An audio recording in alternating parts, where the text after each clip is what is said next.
culture of log kya kahenge. How did that happen? Well, I didn't have a choice. I sang before I could speak when I was very little. And even when I was in McKinsey, and then I'd phoned my own company, which was restructuring financial institutions all over the world, I would always, work very hard. But when I was in Brazil or when I was in Australia, I'd finish my work and at 10 o'clock hit a piano bar and listen to Brazilian music or Cliff Richard in Australia or the Seekers, So I was always interested in music and kept music in my life. But I decided about 25 years ago that music needed to be much more center stage because I had the privilege of asking the first world question as to what makes me really happy. And I wanted to rethink how I wanted to live because I had to think about the fact that I had one life and I wanted to develop this aspect of my life. Not to get anywhere, not to win a Grammy for sure, not to perform. But just kind of happened to win one along the way. How does that happen? I know that was a great, I was actually nominated in 2010 for my earliest album. And nobody knew who I was. In fact, I was nominated with 4 others like Sergio Mendes. Does anyone know Sergio Mendes? He did albums like Brazil 66. He's an icon. And I was one of those with them. I was the most unknown winner and nominee at that time. And this time we actually won. So it's been great. It has been more than great. It's been absolutely fabulous. And it's been fabulous for all of us watching you go up that stage and win that Grammy. So ladies and gentlemen, a big round of applause for our very own Chandrika Tandon, winner of the Grammy. But what was that moment like for you? Because as you said, you were nominated in 2010. But this time around, to actually winning it, did you have any expectation at all? No, and I think what happened when we were announced, actually, the way the Grammys work, is they announced the 5 nominees, one after the other. And we were the last nominee to be announced. And there was such a big, enthusiastic sound and applause when we were announced as the 5th nominee. So I barely heard them announcing the fact that we won. And what was amazing is that so many, there was just an outcry. People were dancing. And of course, we were so thrilled. And I had these great collaborators with me. I want to say one thing. There's something very profound about what happened at the Grammys. That was the day our album was called Triveni. And we called it Triveni because it was a collaboration among three artists of very distinct rivers-like confluences. That was the exact same moment, which was coincidental, which we didn't know. When I picked Triveni, I didn't know that was happening. We had the Mahaprayag going on. Yes. And it turns out the day that we won the Grammy was the day of Basant Panchami, where the biggest festivals were going on at the Mahakumbh. So this was I guess we were meant to win in one way. You were meant to win. It was your destiny, and what a wonderful moment it was. But you talked about collaborating with these 3 artists and then going on to win the Grammy for Triveni. And many people in this audience don't know that you actually didn't know each other. You met for the very first time and then decided to collaborate on this album together. Yes. So we had 3 artists. There was a cellist, a Japanese cellist who lives in LA called Eru Matsumoto, who's a wonderfully beautiful cellist. And she's been in Forbes 30 under 30 for her amazing artistry. There's a guy called Wouter Kellerman, who's from South Africa, who's a flautist. And he's won, he was been nominated before and he's won a couple of Grammys.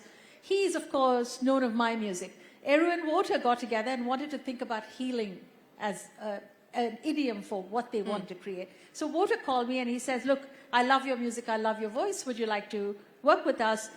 The moment he spoke about healing, it got me because all my work until then has been around mantras and around syllables and the thousands of emails. And I think the reason I have such a cult following with the music is because all of the responses and the reactions people have are about what it did for them. My son was an alcoholic and this cured me. And my sister had a brain tumor and this chant, the 8-syllable chant, really helped her. And this was the last music she wanted to hear before she died. So I have thousands of emails like this. I'm not exaggerating. So healing has been a very big exploration in my musical journey. And that's what I'm about. So when Wouter and Eru spoke about healing, I said, wow, this is interesting, let's try. But we had no idea how this was going to be because we're all egotistical, we're artistic, we had strong views, And we came from very different traditions. None of them knew Indian music. They didn't know mantras. So we were coming at this of putting it together, and we wanted it to be accessible. So we were really battling it out. And then we had a 5-day workshop in New York. And that's when we created Triveni. You know, you talked about healing through music, and you said that this was something that came to you about 25 years ago. This spiritual epiphany, if I can call it that. What was it? What was the trigger that made you go from, as in your words, accidental living to intentional living? You know, I was in the middle. I had a company, and I still have it. But it was a company right after McKinsey where we did mega restructurings, one mega institution at a time, where we changed the stock price. In fact, I was a disclosable event for the SEC, because when a company hired me, the stock price would go up. So I was in the middle of a very large deal. You were a disclosable event. I love that. I was. So they hired me because people would actually try to find me in the company, and they would call my office to investigate which flight I was taking, because they would want to know where I was flying to so they could buy stock of that company. So we created billions of dollars in market value. But I was in the middle of a very important deal in Europe, which would have vaulted my company to the next level. And I was on a plane coming back, and I was the only passenger in first class, and I had Autobiography of a Yogi, which is this book which I hadn't read before. And I'm not a crying sort. I'm a type A. I'm a strong woman. You know, I had all these labels to describe myself. But there I was, about to sign the deal when I came back to New York, and I cried the entire flight back. And I hadn't signed the deal, and I came back, shut the door for the next 2 days, and I cried. And a lot of my questions were, this is yet another deal. Yes, it would vault me to the next level. We would do well financially. We would do well from a reputation standpoint. I knew we could do the work. Is this it? What really made me happy? Why do I feel so troubled? Is this and all the first world questions of, is this my epitaph? Is this your purpose in life? Is this my purpose? And the wonderful thing is, I was so earnest about it that I wasn't going to stop till I got the answer. So I approached it with intense McKinsey-like doggedness, So I read 2,000 books. I went and met so many... 2,000 books? Over the next year. It was insane. And I met people, rabbis, and of course I grew up in a Catholic convent school, of course the gurus, and they all came to me. The universe makes this happen. So all I wanted to have was have music in my life. And I will say, as a very strong businesswoman, music helped me find my whole self. Because through music, I found meditation, and music and meditation came together to really explore so many more dimensions. And I do 10 times more than I did 25 years ago. Yeah, I turned 70 a few months ago. Wow. And so I'm much older. Walking away with the Grammy at 70. It's great. It's great. Yeah, I know. And the thing is, I've still got a few more albums coming out, so it's a lot of fun. But I think this is what I had the resources to do something about it. And I decided I couldn't wait another moment to change the course of my life. So I had to bring in music. I had to bring in a different way of thinking and living. And by the way, my business life got better as a result of that.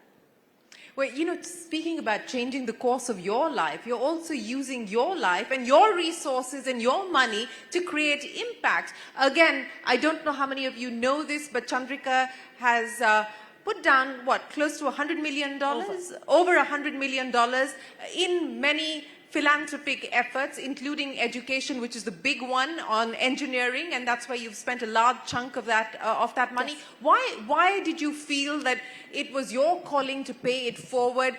What was that compass? What moved in the needle to make you want to do that? Because when you look at what it is, we had a lot of resources. We still have a lot of resources. And so the whole goal of how do you want to serve the world? Because as part of finding yourself, you find that you can't just be successful alone. You really have to find a purpose which is greater than you. So when we all think about what's your purpose, it's not, oh, I want to be smarter, I want to be prettier, or none of that can happen. You're already given those genes. So your purpose has to be something very pure and something very big. And my goal was two. One was economic empowerment. And as I saw it in 2015, the economic empowerment was really going to come through STEM and technology, because I could see that technology was transforming every sector. We are seeing this much more now with AI and all of that. It's transforming healthcare, it's transforming education, it's transforming business, it's transforming risk, it's transforming every which way you look at it. The second thing was emotional empowerment. You can be the smartest person on the planet, but if you're a miserable SOB, you just don't have, you've got one life to live. And so part of this emotional empowerment for us was focusing on the arts and music. There's many things we can do in mental well-being and some kind. So my work and our foundation's work has been on these two angles. That's why we did the NYU Tandon School of Engineering, which is endowed by us. And then I've done many other things in education, including a business school in Chennai. In Chennai. But, you know, I want to talk to you about how women are perceived. And, you know, you said you had many labels attached to you, type A and career and so on and so forth. As you have sort of come into your own, as you've lived a negotiated life on your own terms and made the choices that you wanted to make, what has it also taught you about being comfortable in your own skin, about not shrinking yourself to fit into these labels and fit into these boxes that people usually expect women to fit into? What would you tell women who are watching you walking away with a Grammy at 70 and living your dreams at 70? I would say, as a woman, one of my most important lessons, and I learned this very early, in my early years at McKinsey, because remember, I was a brown woman who walked in without an American education into the boardrooms straight away. I didn't have the comfortable runway. Sari. In a sari. And I didn't have the comfortable runway of going through an American, you know, you have 2 years, 3 years of doing a PhD, doing a master's degree. It's very comfortable. You can sit around in jeans and you know, the professors help you. I didn't have any of that. They were paying big bucks to McKinsey, not to me, but to McKinsey to give advice. And people couldn't make anything of me. And the big lesson I learned is, I started out being so insecure and so much of this noise inside my head saying, I'm not good enough, I don't know what I'm going to do, am I going to speak right, do I know what I'm doing?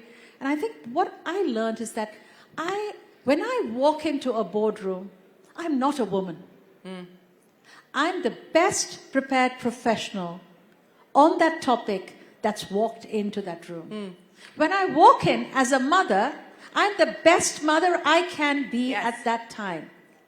I'm not everyone's idea of a mother, but I'm the best mother I can be in my best knowledge. I can't work with your knowledge. I can't work with anyone else's knowledge. I'm using my knowledge. As a best wife, as a friend, I'm trying to be my best. So my whole narrative is two things. One is, I will never wear any label that weakens me.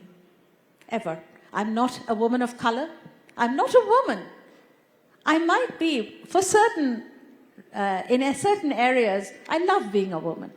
But that's not my role in a boardroom. That's not my role when I'm singing. I don't want to get special privileges because I'm a woman. I'm an artist. I'm a business lady. I work, I have lots of things to say, and don't listen to me because you're a woman. Yes, I was going to say something else. And I think the second thing, and this is very important, I think for everybody, we all have grown up with this sense, and I certainly am very, very guilty of that, is that we are not good enough. And we wear this badge of perfectionism with great honor. I wonder how many of you think of yourselves as perfectionists. You know, we try. Why do we try? Because we're saying, I want to do more. So that means we are not good enough. So this is my redefinition of myself, and I would say this is my single biggest learning. I am not a perfectionist. I am perfection.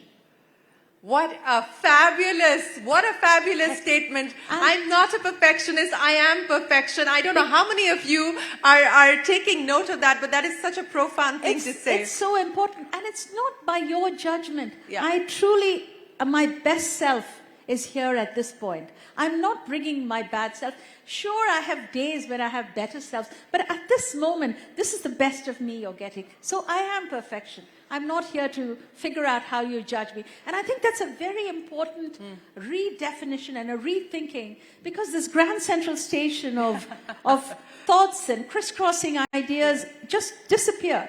You're simply there being what it is you're meant to do, because you are your best. Your best, and external validation should never be the measure of our success, our satisfaction, or our happiness. Or your own internal noise that stands in the way of us accomplishing great things. And you asked me this about being an old musician, in a sense, at Grammy at 70. There's something daunting about, even when I was nominated first, to walk in and find all 10-year-olds, not 20-year-old artists, all trying to make their way. And here I'm an older woman. For the first time, I was the oldest, youngest person in the music industry. And you get up and sing. I mean, give me a speech, I'm happy to make it. But you suddenly get up and sing in a big audience. I hadn't done that before. So it requires a lot of rethinking of yourself and just defining yourself and saying, it's okay. And you know what you've done, right? You've given me the segue to go exactly into that. You said you're happier singing than doing speeches, so let's get to it. Before I come to Triveni, here's a really lovely story. Chandrika is from IIM Ahmedabad before she actually moved to the US, and you were the last person to be interviewed on the day that you were being interviewed, and you think that what clinched things in your favor was the fact that you were asked to sing, and you sang in French. Yes, I did. Do you remember what you sang? Of course I do. Can you sing it for us? Of course I can. So I just want to add to Shireen's story, which is, IIM Ahmedabad, I had in my resume that I had sung in AIR and done all of that in college. So I put in there French songs, little knowing that one of the three professors, Dr. Mohan Kaul, who was interviewing me, had actually spent many years at the Sorbonne in Paris. And so he just said, well, we're tired, sing us a French song. So I sang this song, which is a song about a lonely girl, is what I sang. It goes, I'm just going to sing you 2 lines from that. Okay? Go ahead. It's, tous les garçons et les filles de mon âge savaient bien ce que c'est que l'amour. Tous les garçons et les filles de mon âge savaient bien ce que c'est que l'amour. Et le mer dans le mer. And it goes on. It's a long song, but we can do more. But it all comes back. And the irony is that many years later, this is, I went back to IIMA in 2011 and performed all this for IIMA, for the Silver Jubilee. And a couple of years ago, I performed it in Paris, a whole French concert with some of the jazz players. So life comes full circle if you live long enough, I guess. It does come full circle, but Chandrika, you talked about the power of music and its ability to heal. We've had a long day here, and I'm sure the audience would love to hear from you something from Triveni, something that energizes us ahead of the Prime Minister's arrival. Would you guys like to hear 2 lines of a chant? Yes. But am I allowed to do this? Would you guys like to sing with me? Of course. Okay, let's go. We're going to do a chant, which is, I actually did this in Triveni. It's called the Peace Chant in A. And this is a chant, it's in...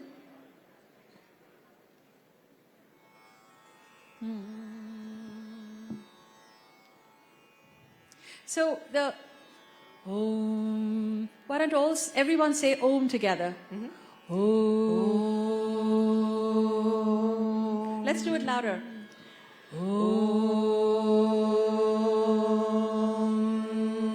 One more time. Om.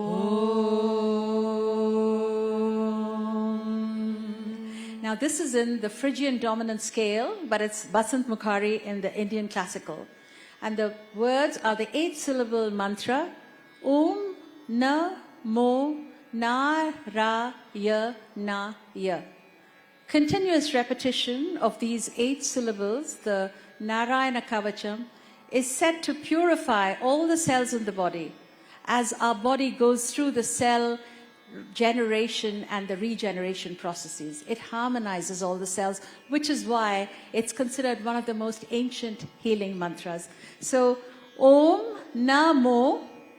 Narayana. Repeat after me. Om Namo Om Namo Narayanaya. Narayanaya. Namo Narayana. Namo Narayana. Namo Narayana. Namo Narayana. Namo Narayana. Namo Narayana. Narayana. Namo Narayana. Namo Narayana. Namo Narayana. Namo Narayana. Namo Narayana. Namo Narayana. Narayana. Namo Narayana. To be continued. The fabulous Chandrika Tandon. Ladies and gentlemen, a big round of applause. Thank you so much for joining us, gracing the Rising India Summit and inspiring us with your wonderful words and your powerful music. It's been an absolute pleasure. A big round of applause, ladies and gentlemen, for Chandrika Tandon. Thank you, Ms. Tandon. What an incredible story, ladies and gentlemen. A huge